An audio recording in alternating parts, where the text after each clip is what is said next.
Hai teman-teman, tahukah kalian bahwa 70% kekayaan yang diwariskan dari satu generasi ke generasi berikutnya gagal bertahan?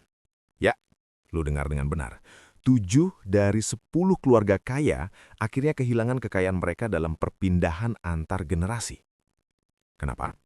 Bukan karena bencana ekonomi atau investasi bodoh, tapi karena kurangnya perencanaan dan edukasi keuangan. Data ini berasal dari studi Williams Group yang dipublikasikan Forbes, dan ini adalah realitas yang menakutkan sekaligus membuka mata. Jadi, menjadi kaya bukan soal berapa banyak uang yang lo hasilkan, tetapi berapa banyak yang bisa lo pertahankan dan kembangkan. Perbedaan fundamental antara orang kaya dan miskin bukan cuma soal gaji atau warisan. Ini tentang literasi keuangan, kemampuan untuk memahami setiap keputusan finansial yang lo ambil. Kalau lo tidak paham perbedaan antara aset dan liabilitas, atau kalau lo tidak tahu cara membuat uang bekerja untukmu, maka tidak peduli seberapa besar gaji lo hari ini, lo akan tetap terjebak dalam rat race selamanya.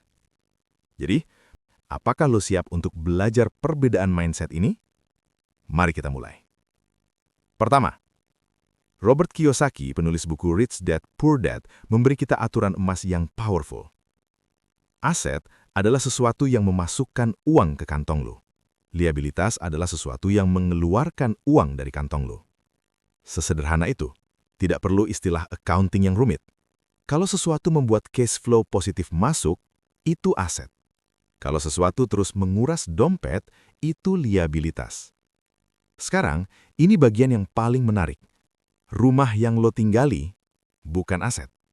Mobil yang lo cicil, bukan aset. Loh, kok bisa? Gini, rumah yang lo tinggali terus mengeluarkan biaya, pajak bumi bangunan, listrik, air, perawatan, renovasi. Rumah itu tidak menghasilkan uang, dia mengambil uang dari lo setiap bulan. Begitu juga dengan mobil, apalagi mobil yang masih dicicil. Belum lagi bensin, asuransi, pajak, servis. Mobil itu terus menguras kantong. Jadi menurut definisi Kiyosaki, itu liabilitas, bukan aset. Ini adalah jebakan klasik yang bikin orang kelas menengah tetap terjebak di kelas menengah. Mereka pikir beli rumah dan mobil adalah investasi. Padahal itu justru yang bikin mereka nggak bisa naik kelas. Orang kaya, mereka fokus pada kolom aset. Mereka beli aset properti sewaan yang menghasilkan passive income dari kontrak bulanan, saham dividen yang menghasilkan cash flow berkala, bisnis yang berjalan sistematis tanpa harus mereka operasikan sendiri setiap hari. Lihat perbedaannya. Orang kaya membangun sumber pendapatan yang bekerja untuk mereka, bahkan saat mereka tidur. Sekarang, gua mau tanya ke lo. Jika lo berhenti bekerja hari ini, dari mana uang akan mengalir ke kantong lo? Kalau jawabannya tidak ada, berarti lo belum punya aset. Dan itulah yang harus lo ubah mulai sekarang.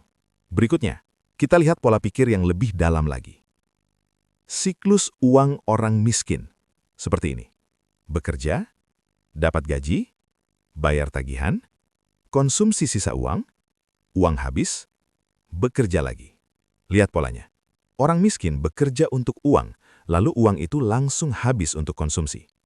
Mereka terjebak dalam lingkaran tanpa akhir.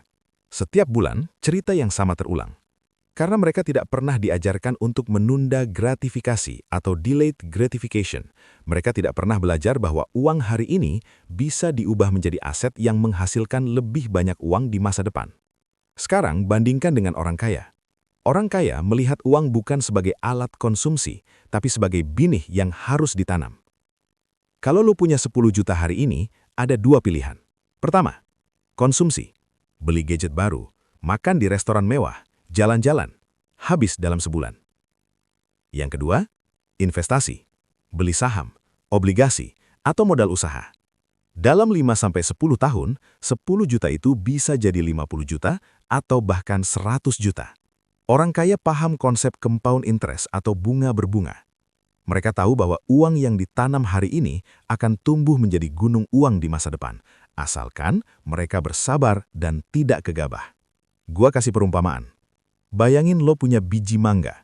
Lo bisa makan biji itu hari ini dan kenyang sebentar. Atau lo bisa tanam biji itu, rawat, tunggu 5 tahun, dan lo dapat pohon mangga yang menghasilkan ratusan buah setiap tahun selamanya. Itulah bedanya konsumsi dan investasi. Jadi, mari kita refleksi. Uang yang lo hasilkan bulan ini, berapa persen yang lo tanam sebagai benih dan berapa yang langsung lo habiskan? Kalau jawabannya lebih besar konsumsi daripada investasi, saatnya mengubah strategi. Sekarang, kita masuk ke topik yang sering diabaikan, modal sosial atau social capital. Tahun 2022, ada penelitian besar yang dilakukan oleh ekonom Harvard, Raj Chetty dan timnya bekerja sama dengan Facebook. Mereka menganalisis lebih dari 21 miliar koneksi pertemanan di Facebook untuk memahami faktor apa yang paling berpengaruh terhadap mobilitas ekonomi. Dan hasilnya, salah satu prediktor terkuat mobilitas ekonomi adalah bridging capital, yaitu koneksi antara orang dengan status sosial ekonomi, SIS, yang berbeda. Sederhananya, kalau lo bergaul dengan orang yang lebih sukses secara ekonomi, peluang lo untuk naik kelas jauh lebih besar. Ada 3 alasan utama kenapa koneksi dengan orang dari status ekonomi lebih tinggi itu game changer. Pertama, transfer informasi. Orang kaya tahu peluang investasi, lowongan kerja, atau bisnis yang tidak pernah dipublikasikan secara umum. Mereka dapat info dari dalam network mereka. Kedua, pembentukan aspirasi. Kalau lo bergaul dengan orang yang cuma ngomongin beli motor atau baju branded, aspirasi lo juga segitu-segitu aja. Tapi kalau lo bergaul dengan orang yang diskusinya tentang properti, saham, atau scale bisnis, aspirasi lo naik. Ketiga, mentorship dan bimbingan. Orang yang sudah sukses bisa kasih saran praktis, buka pintu peluang, bahkan kadang kasih modal atau partnership. Ini bukan soal nepotisme atau KKN, tapi tentang exposure dan peluang. Sayangnya, di banyak negara berkembang, termasuk Indonesia, segregasi ekonomi sangat tajam. Orang kaya sekolah di sekolah mahal, main di golf club, liburan ke luar negeri. Orang miskin tidak pernah punya akses ke circle itu. Tapi kabar baiknya, di era digital ini, lo bisa membangun bridging capital lewat platform online, ikut komunitas investasi, networking profesional di LinkedIn, atau belajar langsung dari mentor lewat kursus online. Jadi, apakah lingkaran pertemanan lo hari ini mendorong lo untuk maju, atau justru bikin lo stuck di tempat yang sama? Kalau semua temanmu cuma ngomongin drama kantor atau beli barang branded, mungkin saatnya cari circle baru. Sekarang kita bicara tentang perbedaan mendasar lainnya, mindset entrepreneur versus karyawan. Karyawan sering mencari ilusi keamanan dari gaji tetap. Mereka rela bekerja 40 tahun, bahkan kalau gajinya pas-pasan, karena merasa aman. Tapi apakah itu benar-benar aman? Kalau perusahaan PHK, lo langsung kehilangan satu-satunya sumber income. Kalau inflasi naik dan gaji tidak naik, daya beli lo turun. Kalau lo sakit atau pensiun, income langsung berhenti. Jadi, di mana keamanannya? Sebaliknya, entrepreneur rela berkorban di awal, kadang bekerja tanpa gaji selama berbulan-bulan, atau bahkan bertahun-tahun demi membangun sistem yang bisa menghasilkan passive income. Robert Kiyosaki pernah bilang, karyawan bekerja untuk uang, entrepreneur bekerja untuk membangun aset yang menghasilkan uang. Bedanya ada di time horizon dan skalabilitas. Sebagai karyawan, income lo terbatas oleh waktu. Sehari cuma 24 jam. Bahkan kalau lo dibayar 1 juta per jam, tetap ada batas maksimal. Tapi sebagai entrepreneur, lo bisa punya sistem, tim, atau franchise yang bekerja untuk lo. Penghasilan lo tidak lagi terbatas pada jam kerja pribadi lo. Bandingkan. Karyawan restoran, gaji 5 juta per bulan, kerja 8 jam sehari, 6 hari seminggu. Kalau sakit, gaji dipotong. Sebaliknya, pemilik franchise restoran punya 10 cabang yang masing-masing untung 10 juta per bulan, total passive income 100 juta per bulan, tanpa harus masak atau melayani customer setiap hari. Lihat perbedaannya. Saya tidak bilang semua orang harus resign besok dan jadi entrepreneur, itu bodoh. Yang saya bilang adalah, bangun mindset entrepreneur bahkan saat lo masih jadi karyawan. Caranya? Investasikan sebagian gaji ke aset yang menghasilkan passive income, saham, reksadana, atau properti. Bangun side hustle, bisnis sampingan yang bisa berkembang. Belajar skill yang scalable, seperti digital marketing, coding, atau content creation. Jadi, apakah lo sedang membangun sistem yang bisa berjalan tanpa lo, atau lo terus menukar waktu dengan uang? Kalau jawabannya yang kedua, mulailah berpikir bagaimana cara membangun sistem. Oke teman-teman, kita sudah sampai di akhir. Sekarang saya mau kasih satu mindset shift yang sangat penting. Berhenti berkata saya tidak mampu dan mulailah bertanya bagaimana saya bisa membelinya. Ini bukan cuma soal semantik, ini tentang mengaktifkan otak kreatif lo. Kalau lo bilang saya tidak mampu beli properti, otak lo langsung shutdown, diskusi selesai. Tapi kalau lo tanya bagaimana saya bisa beli properti, otak lo mulai bekerja.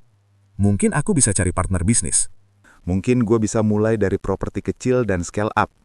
Mungkin gue harus belajar cara mendapatkan KPR dengan DP rendah. Mungkin gue harus menabung lebih disiplin dulu 2 tahun. Lihat bedanya? Pertanyaan yang tepat membuka solusi. Terakhir, gue mau bahas sedikit tentang jebakan kemiskinan. Kemiskinan bukan cuma soal males atau bodoh. Itu stigma yang keliru. Kemiskinan seringkali adalah jebakan struktural. Orang miskin tidak punya akses ke pendidikan berkualitas. Mereka tidak punya modal untuk buka usaha. Mereka tidak punya network atau bridging capital. Mereka tidak punya waktu untuk belajar karena harus kerja keras tiap hari hanya untuk makan. Tapi kabar baiknya, dengan dorongan besar melalui edukasi dan perubahan aset, seseorang bisa keluar dari jebakan tersebut. Dorongan besar itu bisa berupa edukasi finansial seperti yang kita bahas hari ini, akses ke modal seperti microfinance atau koperasi, mentorship dari orang yang sudah sukses, atau kebijakan pemerintah yang mendukung UMKM dan akses pendidikan. Kalau lo hari ini punya akses ke video ini, ke internet, ke konten edukasi, lo sudah lebih beruntung dari miliaran orang di dunia. Jadi, jangan sia-siakan kesempatan itu.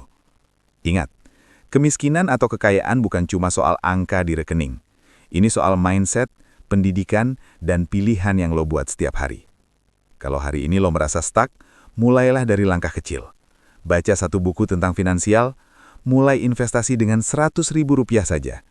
Cari mentor atau komunitas yang tepat, ubah pertanyaan dari tidak mampu jadi gimana caranya. Dan yang paling penting, jangan pernah berhenti belajar. Karena di dunia yang terus berubah ini, orang yang berhenti belajar akan tertinggal. Sedangkan orang yang terus belajar akan selalu punya peluang. Terima kasih sudah menonton sampai akhir.